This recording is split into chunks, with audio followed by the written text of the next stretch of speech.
La historia del espionaje. Episodio 3.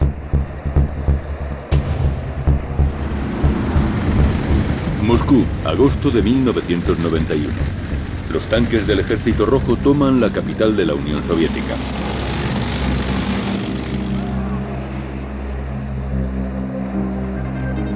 Un grupo de comunistas, entre ellos el jefe del servicio secreto, Khrushchev, han planeado un golpe de Estado contra el presidente Gorbachev y sus políticas reformistas. Yeltsin, el primer presidente ruso elegido democráticamente, exhorta al pueblo a la resistencia. El golpe fracasó. Yeltsin derrotó al ala dura del comunismo y el sistema soviético se vino abajo. El 25 de diciembre de 1991, Mikhail Gorbachev dimite y la Unión Soviética pasa a la historia.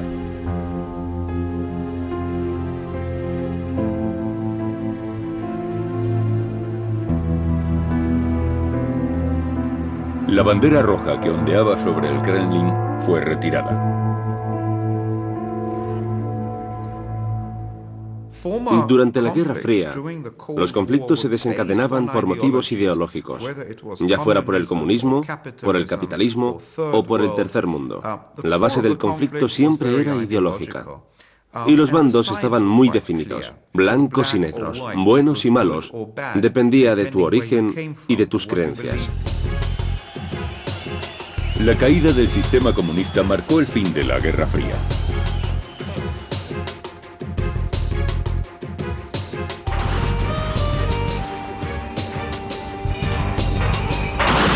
Las armas que ya no se necesitaban fueron destruidas.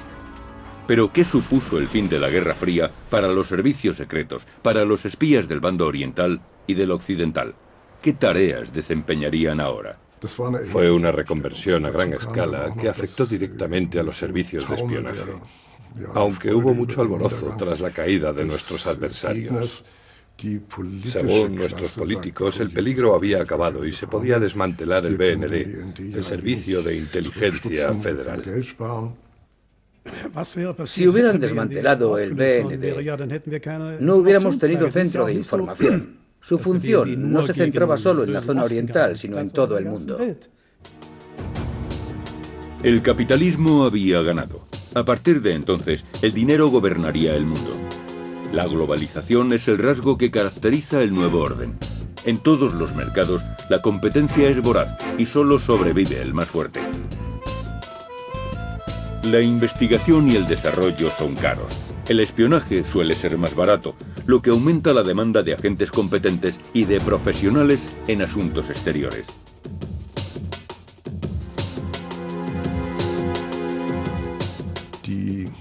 Los miembros del KGB, por ejemplo, eran un grupo de élite dentro de la Unión Soviética.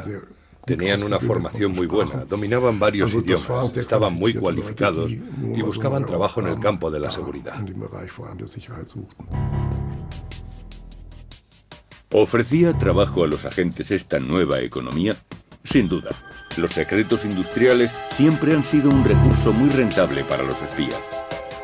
En los servicios secretos de algunos países se han creado unidades especializadas en el espionaje industrial. Hay mucho espionaje industrial en las empresas alemanas. Tanto los servicios de inteligencia extranjeros como los de la competencia tratan de averiguar los secretos de las empresas de Alemania. En una central eólica del norte de Alemania se desarrolló uno de los episodios más escandalosos de espionaje industrial. Una mediana empresa llamada Enercon de Frisia Oriental es la mayor productora de turbinas eólicas.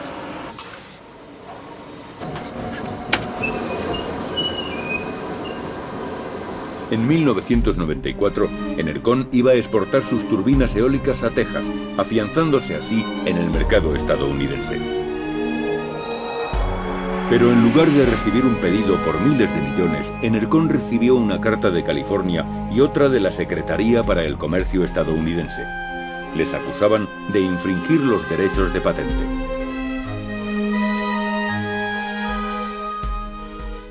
Lo primero que pensamos en Enercon fue que había un error. Nosotros habíamos inventado ese producto. ¿Dónde estaba la infracción? No podían hacernos nada. Pero una empresa estadounidense reclamaba los derechos sobre la tecnología desarrollada por Enercon.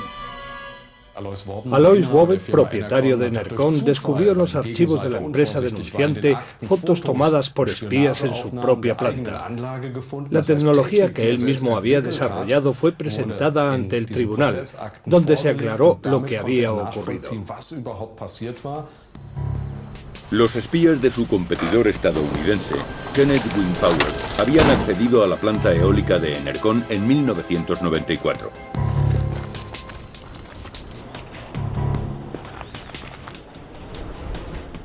Habían fotografiado todos los datos que les interesaban. La turbina eólica E40 de Enercon estaba mucho más avanzada que la de la competencia. Las ventas eran muy altas. Habían vendido unas 1.650 unidades.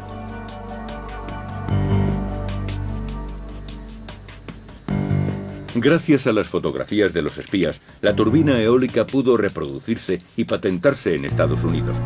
Ante la ley, los estadounidenses eran titulares de los derechos, un duro golpe para la empresa alemana. El resultado fue que Enercon no pudo entrar en el mercado estadounidense hasta 10 años después. No podían pagar a los 100 trabajadores adicionales que iban a contratar y perdieron mucho dinero. Pero no siempre se trata de casos de apropiación de tecnología. Con el apoyo del canciller federal Gerhard Schröder, el consorcio Transrapid vendió su tren de alta velocidad a China. Los planos se entregaron junto con el tren y los chinos no tardaron mucho en sacar su propia versión.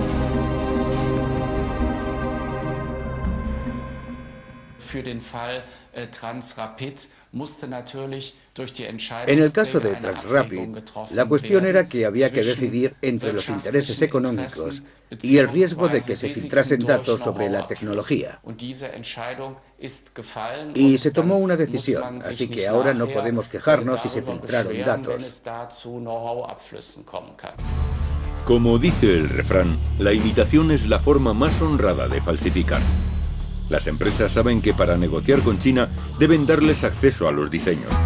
Eso puede traducirse en la copia de su producto, pero si no, pierden la posibilidad de firmar contratos millonarios. Tampoco a los políticos les interesa ponerse en contra, pues eso podría perjudicar las relaciones bilaterales. Todos los países desean hacer negocios con China, por eso nadie protesta. El cambio de la economía china introducido por Deng Xiaoping en 1992 favoreció su expansión. China va camino de convertirse en una potencia económica mundial y quiere que ocurra lo más rápido posible. Para eso, depende de los conocimientos técnicos de los países industrializados. Para China lo importante es actualizarse en términos tecnológicos. Y saben que para eso no necesitan inventar la rueda, basta con copiarla. Apenas invierten en desarrollo, porque resulta muy caro. Pero allí la mano de obra es muy barata. Y eso ha permitido a China conquistar la primera posición en ciertos sectores del mercado. En China no creen estar haciendo nada malo al copiar tecnología. Consideran que eso beneficia al país y favorece la creación de empleo. En Irán, el bien del país depende de la energía nuclear. El gobierno iraní reivindica su derecho a utilizar energía nuclear con fines pacíficos, pero en Occidente temen que su objetivo sean las armas nucleares.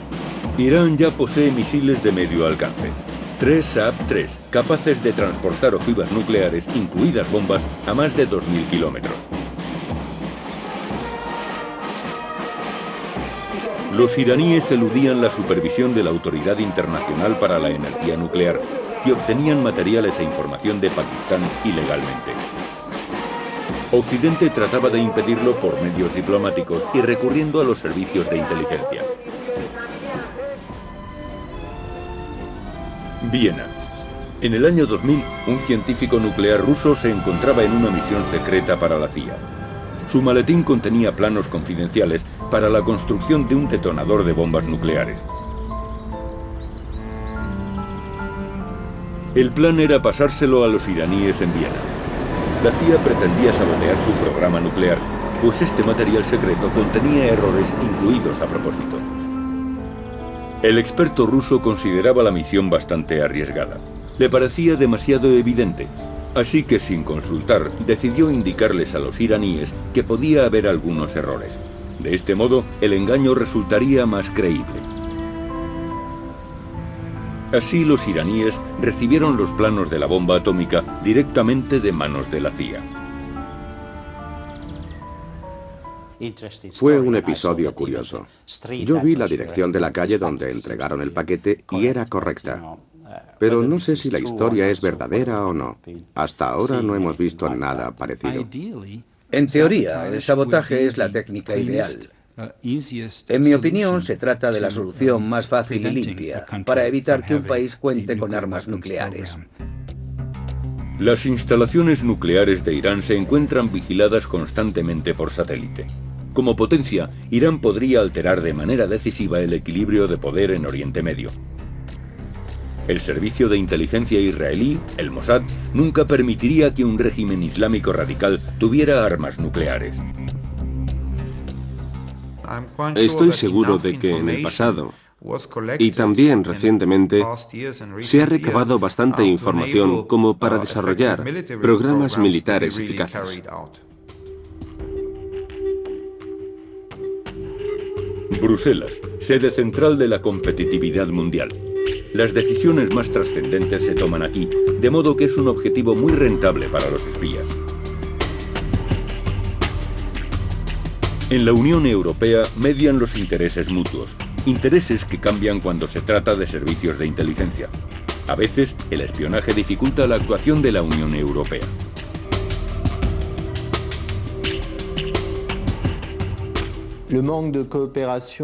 La falta de cooperación entre los servicios de inteligencia europeos genera considerables problemas en el campo económico.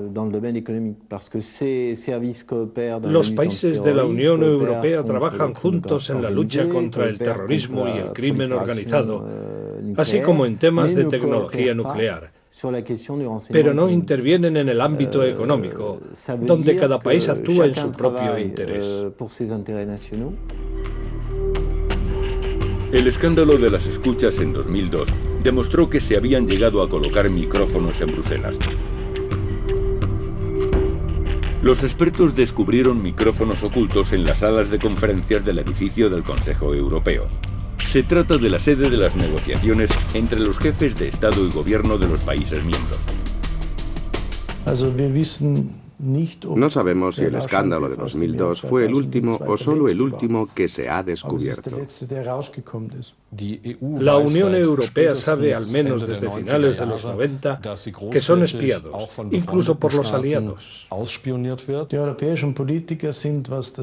Respecto a nuestras relaciones con Estados Unidos, los políticos europeos siempre han alimentado la idea de que son cordiales.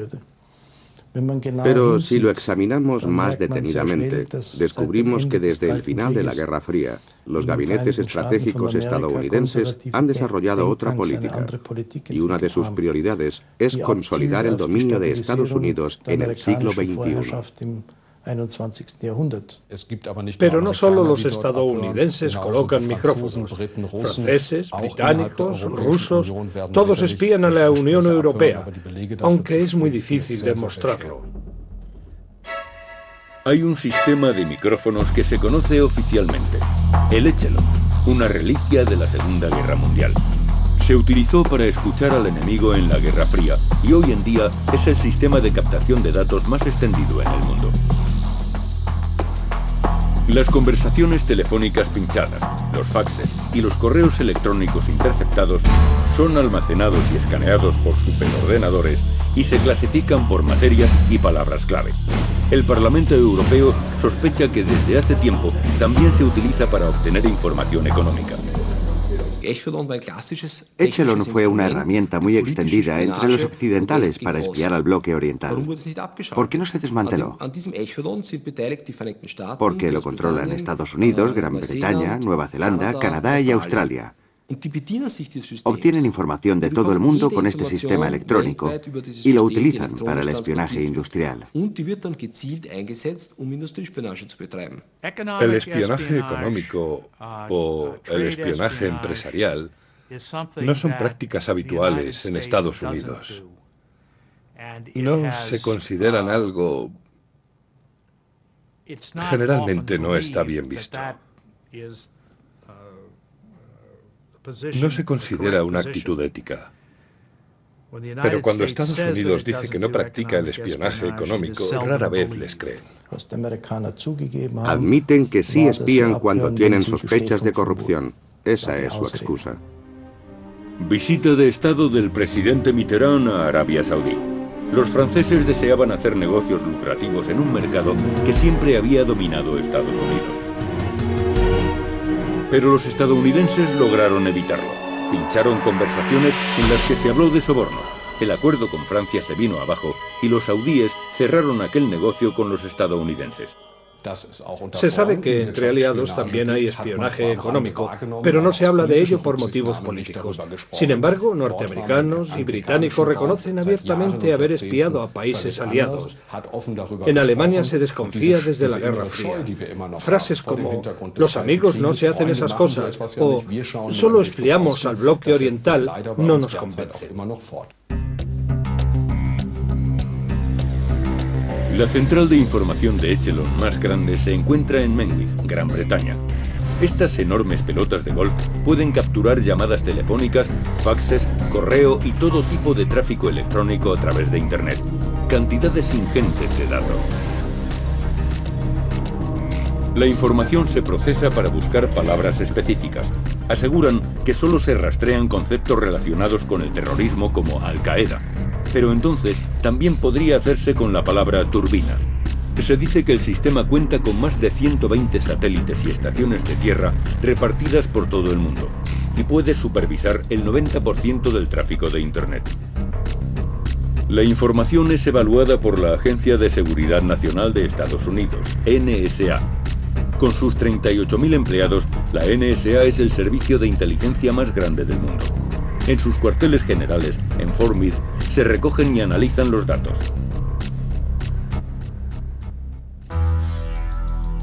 Nueva York, las Torres Gemelas del World Trade Center, un símbolo del poder capitalista. Tras la caída de la Unión Soviética, Estados Unidos se convirtió en la única superpotencia. La protegían fuerzas bien equipadas y al menos 12 servicios de inteligencia. El terrorismo internacional era una de sus mayores preocupaciones, si bien aún no se consideraba una amenaza para la seguridad del país. Pero ocurrió. El terror islamista atacó a Estados Unidos y provocó la conmoción del 11 de septiembre de 2001. Holy fuck! Oh my God! Oh my God!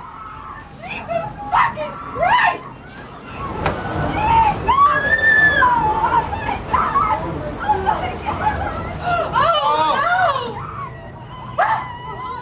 Los servicios de inteligencia no se tomaron en serio la amenaza del terrorismo islámico.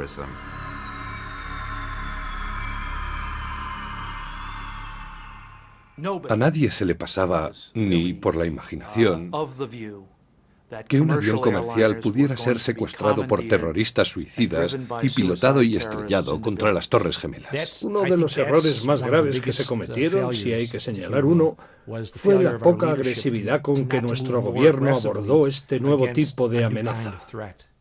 Meses antes de que estrellaran los aviones contra el World Trade Center, las autoridades estadounidenses ya habían escuchado y grabado conversaciones de los secuestradores. El problema fue que no tenían suficientes traductores de árabe para que descifraran todas las conversaciones. Lo que hay que preguntarse es si los servicios de inteligencia hicieron todo lo posible para evitar la catástrofe del 11S. Y la respuesta es no, no lo hicieron. Ninguno de los servicios de inteligencia de Estados Unidos, el FBI, la CIA, los servicios militares, la NSA, nadie reconoció la amenaza, ni supo interpretar la información con la rapidez y precisión necesaria, pero tuvieron esa información en sus manos. Aeropuerto de Portland. Los terroristas pasan los controles de seguridad 3 horas antes de los ataques al World Trade Center. Un agente había proporcionado información de la CIA sobre la célula terrorista de Hamburgo, pero esos datos no llegaron a analizarse.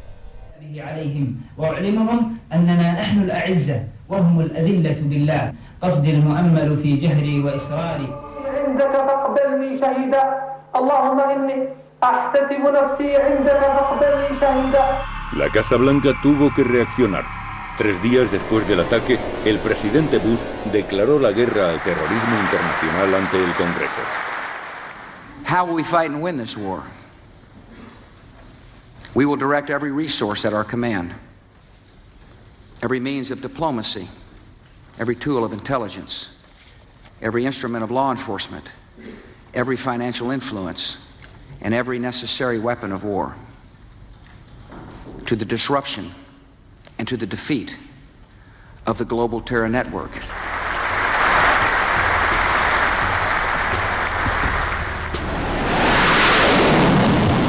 La primera respuesta militar tras el 11 de septiembre fue un ataque aéreo sobre Kabul. Según la información de los servicios de inteligencia, Afganistán era el centro neurálgico de Al-Qaeda y el refugio de Osama Bin Laden. Bush le hacía directamente responsable de los atentados y exigió su extradición incondicional. El avión teledirigido no tripulado Predator se utilizó por primera vez en Afganistán. Bush perseguía a Bin Laden con armamento de alta tecnología. Desde luego existe el peligro de que los servicios de inteligencia se conviertan en un instrumento militar. En Estados Unidos, el Pentágono controla el 80% del presupuesto de los servicios de inteligencia. El 25 de octubre de 2001, por medio de una ley federal llamada Ley Patriota, el Congreso concedía al presidente poderes para unir y reforzar Estados Unidos, proporcionando las herramientas adecuadas para interceptar e impedir el terrorismo. Esa ley le daba más poder a nivel interior, pero contemplaba restricciones considerables a los derechos civiles.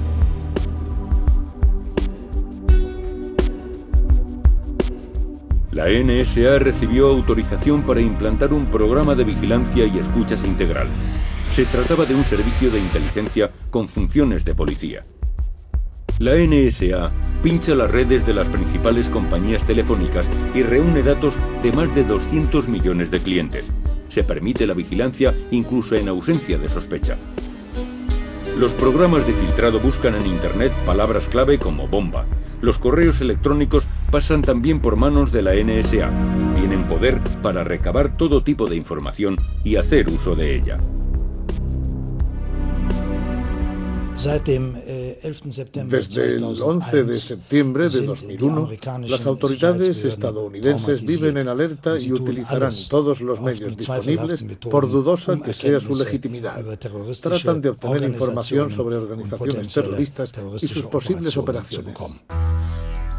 Osama Bin Laden era hijo de un rico saudita, propietario de una empresa de construcción.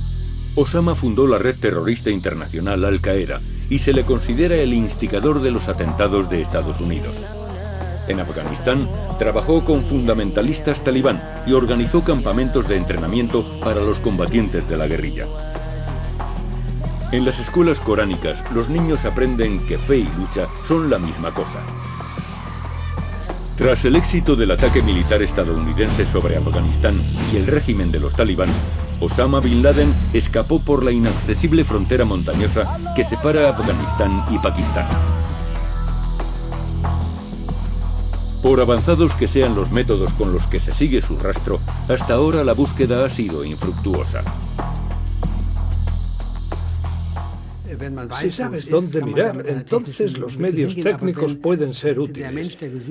Pero si la persona o el grupo al que se busca se esconde en un lugar favorecido por el paisaje y proporcionado por las personas de la región, la tarea se complica considerablemente. El servicio de inteligencia pakistaní ha intervenido en su favor, por supuesto. Aparte de que muchos de sus miembros han tratado de proteger a Bin Laden porque cooperaron con ellos durante muchos años. Estas relaciones también están marcadas por la amistad y la confianza. El fenómeno terrorista ha tomado un cariz tan complejo que, más que como director de operaciones, la importancia de Bin Laden radica en su papel como líder intelectual. El mundo árabe siempre se ha sentido amenazado por Occidente.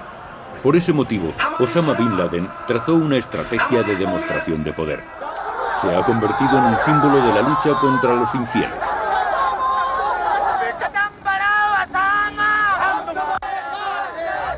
Según el gobierno estadounidense, Al-Qaeda y los terroristas islámicos recibían el apoyo de Saddam Hussein, y George Bush solicitó el respaldo de la ONU para lanzar un ataque contra Irak.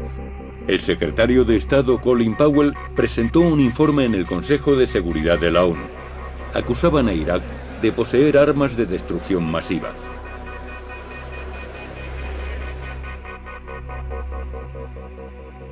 We have diagrammed what our sources reported about these mobile facilities. Here you see both truck and rail car mounted mobile factories.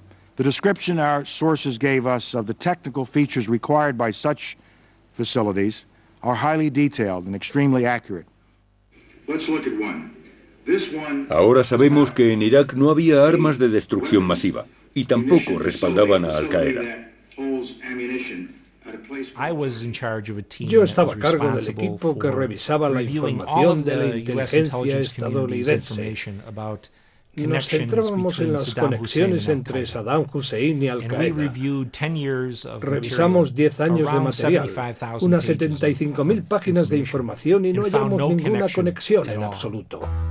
Saddam Hussein creía estar rodeado por agentes de la CIA, que sabrían que no poseía armas de destrucción masiva ni estaba relacionado con Al-Qaeda.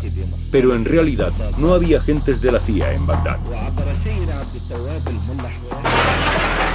A finales de marzo de 2003, los estadounidenses y sus aliados, la Coalición de la Voluntad, atacaron Irak. La invasión de las tropas estadounidenses y británicas llegó acompañada de un bombardeo aéreo masivo, en particular contra la sede del gobierno en Bagdad. Las fuerzas iraquíes se rindieron apenas un mes después y los vencedores ocuparon la ciudad.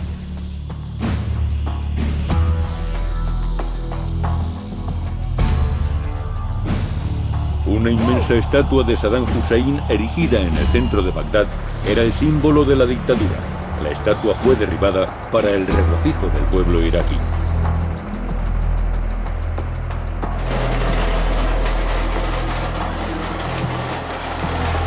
En el discurso que pronunció en un portaaviones, el presidente George Bush, comandante en jefe de las fuerzas aéreas, declaró Irak liberado. Major combat operations in Iraq have ended.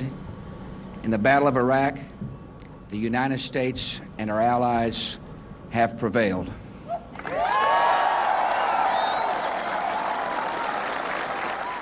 Fue una invasión de un país musulmán por parte de una potencia infiel. Como consecuencia de lo que ocurrió en Irak, Bin Laden y Al-Qaeda pasaron de ser un hombre y su organización a convertirse en una filosofía y un movimiento. Su trascendencia sobrevivirá al propio Bin Laden y Al-Qaeda y seguirá ganando adeptos en el futuro. En Irak aún no se ha implantado la paz. Los atentados sacuden el país casi a diario.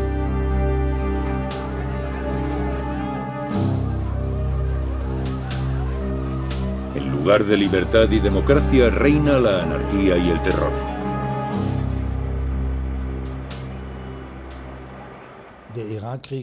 Durante la guerra, Irak fue un campo de batalla mundial. Aquella situación intensificó la ira de la militancia terrorista islamista. El terror salpicó Europa. Madrid, 11 de marzo de 2004. 10 terroristas suicidas detonaron una serie de bombas en los trenes de cercanías. 191 personas fueron asesinadas. El rastro apuntaba a Al-Qaeda, España como Gran Bretaña pertenecían a la coalición. La mañana del 7 de julio de 2005, Londres se despertó agitado por el estallido de 4 explosiones. En plena hora punta, los terroristas suicidas detonaron sus mochilas bomba en 3 trenes del metro y en un autobús de 2 pisos. 56 personas murieron. Otro ataque coordinado por islamistas radicales.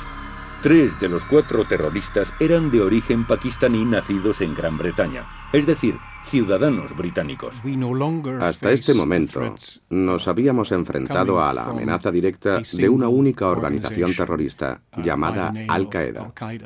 Sin embargo, la situación a la que nos enfrentamos ahora es una situación mucho más difusa, desgraciadamente. Existen pequeños grupos o redes e incluso individuos aislados que, por cuenta propia y sin ayuda exterior, actúan apelando al mensaje de Bin Laden. Se trata, por tanto, de una amenaza mucho más compleja que la que nos acechaba en el pasado. En Alemania la gente se sentía segura. Al fin y al cabo, el país no había participado en la guerra de Irak. Pero en el verano de 2006, unos maletines bomba fueron colocados en 2 trenes regionales. Gracias a unos errores técnicos, se evitó la catástrofe. Las grabaciones realizadas por las cámaras de la estación de Colonia sirvieron para localizar a los terroristas. Las imágenes mostraban a 2 hombres de rasgos árabes subiendo por las escaleras mecánicas a los andenes. Tras identificarlos, los arrestaron.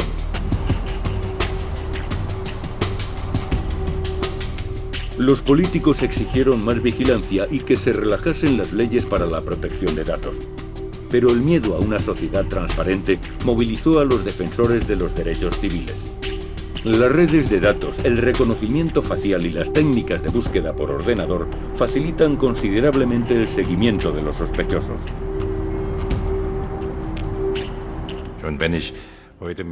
Como ex-alemán oriental, me impresionan las medidas que se están tomando en la República Federal en este sentido. No solo por las cámaras. Ni en nuestra época la vigilancia llegó a ese punto. La lucha contra el terrorismo no justifica este tipo de medidas.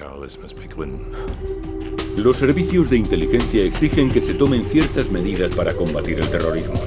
Algunas de sus ideas son los pasaportes con datos biométricos, como la comprensión física, las características del iris, huellas y datos para el reconocimiento facial y de voz. Eso facilitaría la identificación. Estas características se convertirían en datos digitales y se almacenarían en inmensos bancos de datos. Con ayuda de ordenadores, todos podríamos ser identificados. ¿Es factible esta sociedad transparente? En cierta medida y en ciertos ámbitos, esos métodos ya se aplican en Alemania. Con el sistema de bonus, por ejemplo, las empresas pueden comprobar exactamente quién ha comprado qué, dónde, cuándo y cómo. Se identificaría enseguida a alguien que pidiese un objeto poco solicitado. Si reúnen todos los datos y los procesan para componer un perfil, ya tenemos a un ciudadano transparente. Ahora todo el que viaje a Estados Unidos debe dejar registrados su iris y su huella dactilar. Estos datos proporcionan un gran margen de actuación en cuanto a vigilancia y rastreo. Pero todos estos millones de datos reunidos deben ser evaluados por los servicios de inteligencia, preferiblemente con un programa capaz de analizar grandes cantidades de información y reconocer índices muy complejos. Eso pretenden las autoridades. En Alemania, la empresa Ontos está desarrollando un programa de este tipo. No basta simplemente con leer la información. Es necesario procesarla y combinarla para reconocer lo que realmente esconde. Los datos aislados no sirven de nada por sí mismos.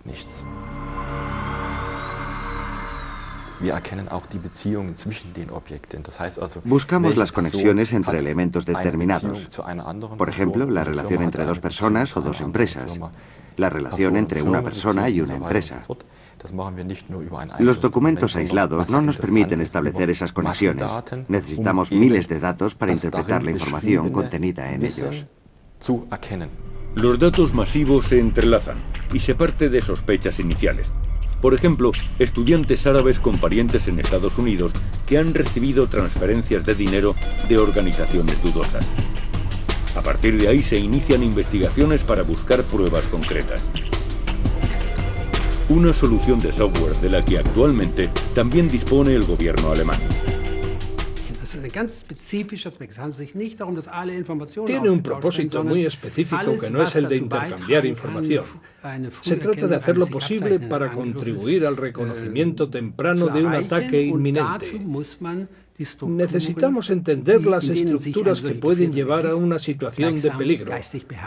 Debemos ser capaces de analizarlas para llegar a conocerlas en profundidad. Es posible llegar a este fin con medios técnicos y humanos. Por eso los servicios de inteligencia y de policía trabajan juntos.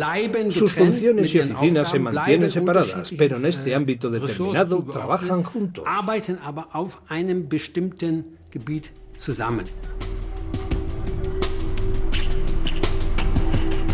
Incluso técnicas tan avanzadas como la videovigilancia, la vigilancia por ordenador o las redes de datos no son suficientes por sí mismas. Es imprescindible que los agentes se infiltren en círculos sospechosos. Necesito agentes infiltrados en el entorno de las células terroristas. Agentes que hablen su idioma, que tengan el mismo aspecto y que vivan según sus costumbres. Puede que sea difícil, pero eso no debe convertirse en un obstáculo para nosotros. Pero en el mundo de los islamistas radicales, los métodos de infiltración que suelen utilizarse no son suficientes. Los servicios de inteligencia como el BND deben idear nuevas estrategias.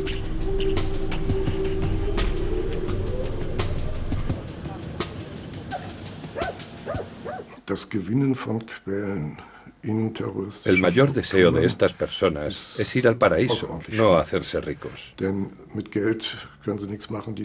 Por este motivo, las amenazas y la presión tampoco sirven de nada.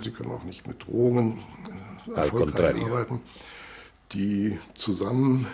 los vínculos entre los grupos terroristas suelen ser muy estrechos. Son vínculos tribales o familiares, o vínculos que se forman colaborando en misiones. Por eso es extremadamente complicado encontrar a alguien dispuesto a trabajar para un servicio de inteligencia occidental. Los servicios secretos estadounidenses están regidos por leyes especiales. No ocurre lo mismo con las operaciones de la CIA en el extranjero. El Consejo Europeo ordenó la investigación de los vuelos secretos de la CIA y se descubrió que más de 100 personas raptadas como sospechosas de terrorismo fueron transportadas ilegalmente por Europa. Las conducían a prisiones en países donde la tortura está permitida. Las organizaciones para los derechos humanos advierten sobre movimientos aéreos que no constan en los registros oficiales.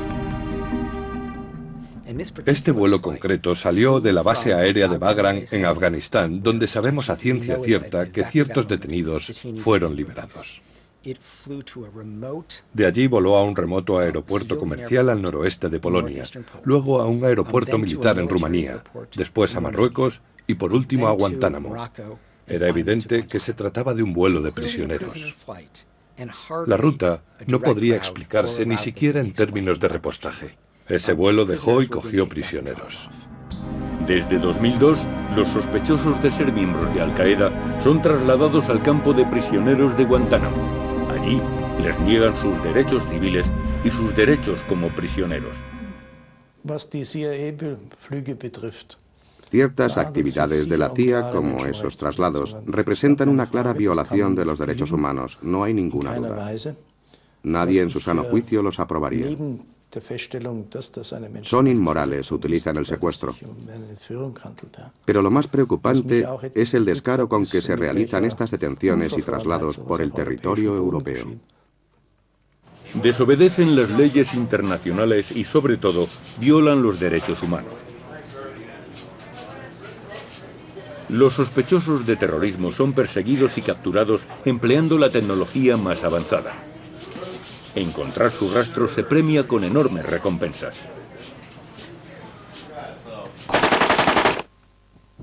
El principal terrorista jordano, Musab al-Zarqawi, coordinaba la red de Al-Qaeda en Irak. El extremista suní era uno de los terroristas más perseguidos por los servicios de inteligencia estadounidenses y sus aliados. Su captura se pagaba con 25 millones de dólares. Después de analizar en profundidad el paisaje, gracias a un vídeo, los servicios de inteligencia jordanos lograron ubicar con bastante precisión el escondite de Zarqawi. As you observe the target here, there was a flight of 2 F-16s from the United States Air Force. They have now been told where the target is. They have identified it.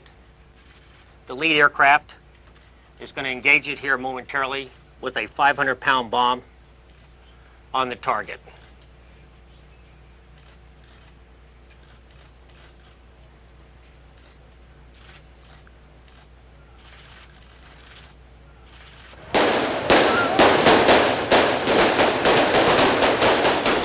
La situación es confusa y muy peligrosa. Una guerra desequilibrada, terroristas suicidas contra fuerzas de élite y las técnicas más avanzadas.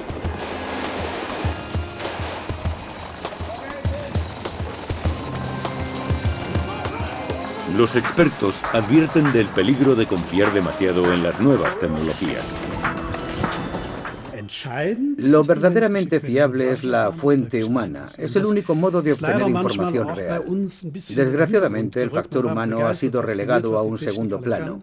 La tecnología nos impresiona e infravaloramos los servicios de la gente, salvo para funciones humanitarias. En mi opinión, las personas son imprescindibles.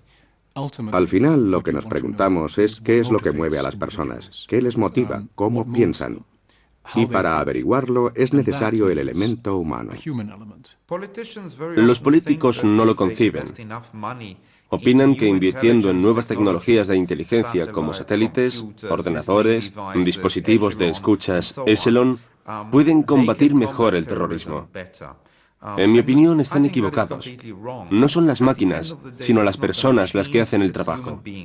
El trabajo de inteligencia empieza y termina en los seres humanos.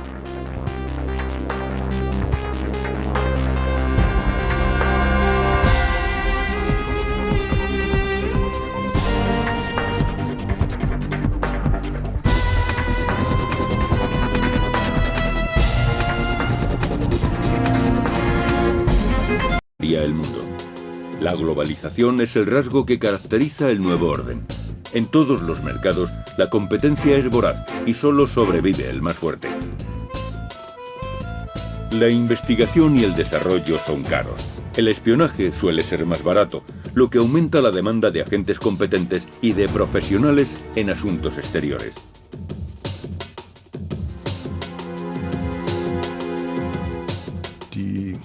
Los miembros del KGB, por ejemplo, eran un grupo de élite dentro de la Unión Soviética. Tenían una formación muy buena, dominaban varios idiomas, estaban muy cualificados y buscaban trabajo en el campo de la seguridad. ¿Ofrecía trabajo a los agentes esta nueva economía? Sin duda. Los secretos industriales siempre han sido un recurso muy rentable para los espías. En los servicios secretos de algunos países se han creado unidades especializadas en el espionaje industrial. Hay mucho espionaje industrial en las empresas alemanas.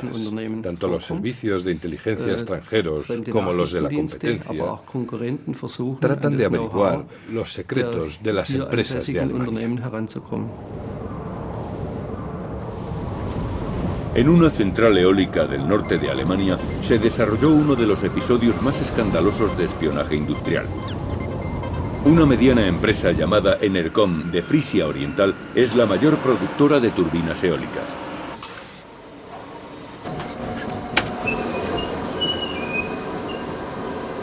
En 1994, Enercon iba a exportar sus turbinas eólicas a Texas, afianzándose así en el mercado estadounidense. Pero en lugar de recibir un pedido por miles de millones, Enercon recibió una carta de California y otra de la Secretaría para el Comercio estadounidense. Les acusaban de infringir los derechos de patente.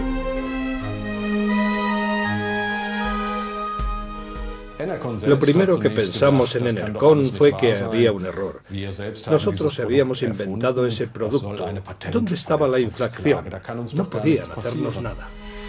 Pero una empresa estadounidense reclamaba los derechos sobre la tecnología desarrollada por Enercon. Alois Wobec, propietario de Enercon, descubrió en los archivos de la empresa denunciante fotos tomadas por espías en su propia planta. La tecnología que él mismo había desarrollado fue presentada ante el tribunal, donde se aclaró lo que había ocurrido. Los espías de su competidor estadounidense, Kenneth Wind Power, habían accedido a la planta eólica de Enercon en 1994.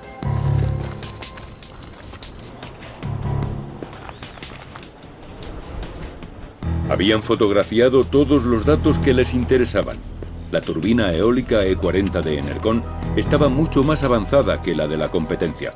Las ventas eran muy altas. Habían vendido unas 1.650 unidades.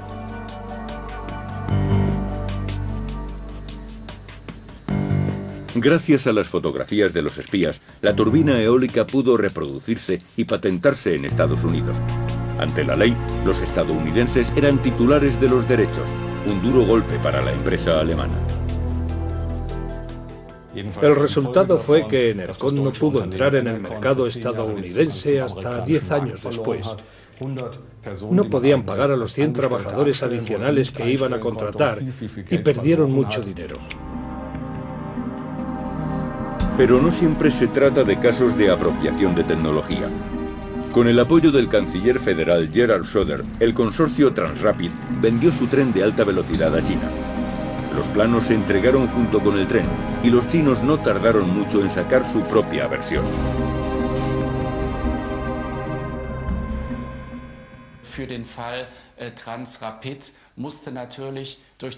En el caso de Transrapid, la cuestión era que había que decidir entre los intereses económicos y el riesgo de que se filtrasen datos sobre la tecnología. Y se tomó una decisión, así que ahora no podemos quejarnos. Durante la Guerra Fría, los conflictos se desencadenaban por motivos ideológicos, ya fuera por el comunismo, por el capitalismo o por el tercer mundo. La base del conflicto siempre era ideológica. Y los bandos estaban muy definidos, blancos y negros, buenos y malos. Dependía de tu origen y de tus creencias. La caída del sistema comunista marcó el fin de la Guerra Fría.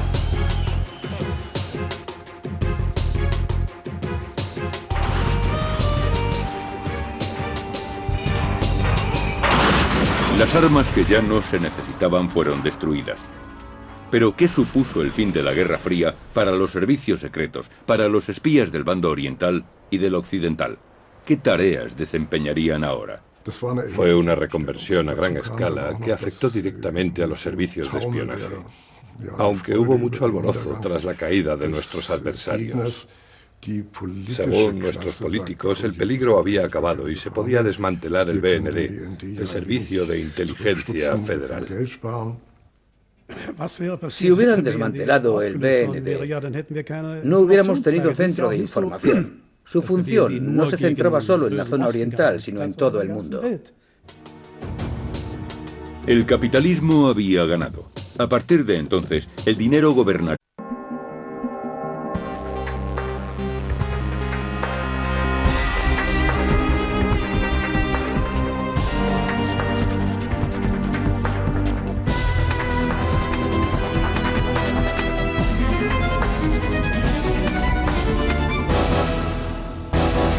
La historia del espionaje. Episodio 3.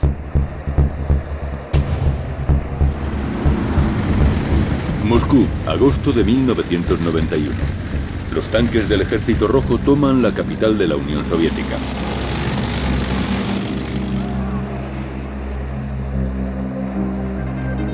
Un grupo de comunistas, entre ellos el jefe del servicio secreto, Khrushchev, han planeado un golpe de Estado contra el presidente Gorbachev y sus políticas reformistas. Yeltsin, el primer presidente ruso elegido democráticamente, exhorta al pueblo a la resistencia. El golpe fracasó. Yeltsin derrotó al ala dura del comunismo y el sistema soviético se vino abajo. El 25 de diciembre de 1991, Mikhail Gorbachov dimite y la Unión Soviética pasa a la historia.